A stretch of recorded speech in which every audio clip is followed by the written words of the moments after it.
Okay, that was incredible. I can't tell you how much easier this all just got. Thank you, Aquafina, for taking that beautiful bullet for all of us, and thank God I wrote my speech down. Hi. Ellen, we got to keep the best friend stuff kind of on the DL, okay? Because a lot of my best friends are here. Okay. I mean, you would think after 30 years of being in this industry, getting up here would be easy, and it's not. It's terrifying. It's not that often we are surrounded by people who found their voice and are using it to hold people up and bring people together. And that, to me, is true power. I mean, it's funny because I've never actually thought about myself as powerful. I mean, strong, yes, but powerful, not. It's a distinction I've actually been thinking a lot about lately because the word power and its counterpart, abuse of power, keeps coming up in light of what is happening in our country, in our industry. A rebalancing of the scales, I guess you could say, and I've been thinking about my own relationship with that word, with the word power, which got me thinking about my early associations with my own sense of power, something I believe comes from using our voice. And I remembered a parental figure saying to me, around the rather critical age of about 11, after a dinner party, that I was excused from the table because I didn't have anything interesting to add to the conversation. Ouch. And it stuck with me. It stuck with me like painfully worded sentences can. And if I'm being honest, and I'm being honest because I'm 50, and that comes with the territory. That's right. So I carried that sentence with me into adulthood. And I always felt incredibly comfortable giving, a voice to the words of others, but put me at a dinner table with strangers or at a podium like this, and I go right back to being 11 years old. The last 2 years has made me think a lot about the messages that we send young kids, little girls especially, how the things that we say and do can either build them up or it can tear them down and make them feel like maybe their voices don't matter.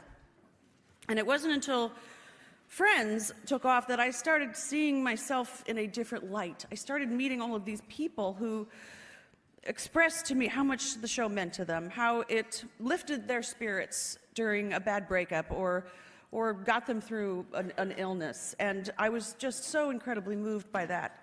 And I began to change the way I thought about my own voice and what it meant to have a platform to use it.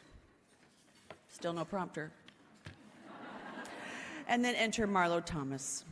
Marlo Thomas, as some of you might remember, she was my mama on Friends, and I remember one day we were on set, and she said to me, "I'm going to this St. Jude gala tonight. Would you like to be my date?" And I said, "Yeah, I'd love to be your date," and go to that. So there we are at this big, elaborate gala. There's tuxes and gowns and tiny little food on toothpicks that you can't eat in any dignified manner.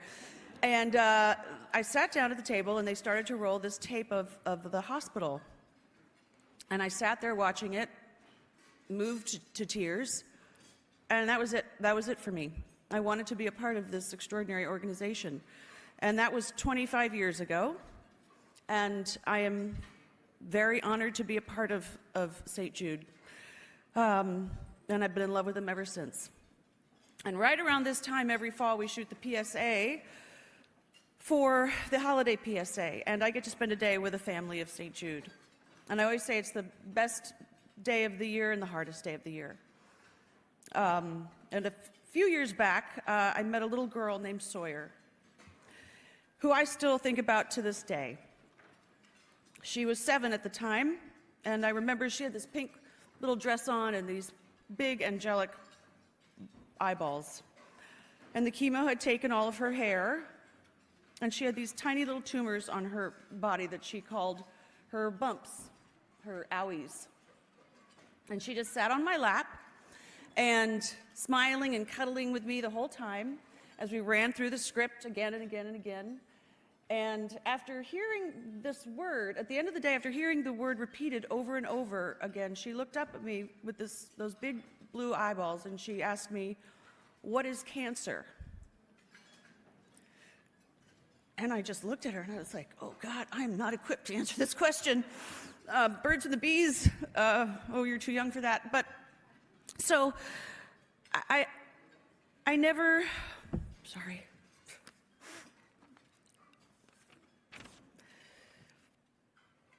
But seriously, I never forgot about that moment. Here was this little girl who was fighting this deadly disease every single day, and she didn't even know what the word was for it. And it was just part of her reality, and she was just making the absolute best of it. And that's what's unbelievable about these children.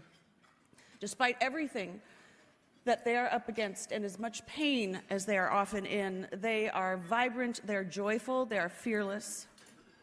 And that's part of the magic of St. Jude, and why I'm so honored to support their work, because they're giving children the best care on the planet so that they can reclaim their childhood, so that they can find their little inner superhero.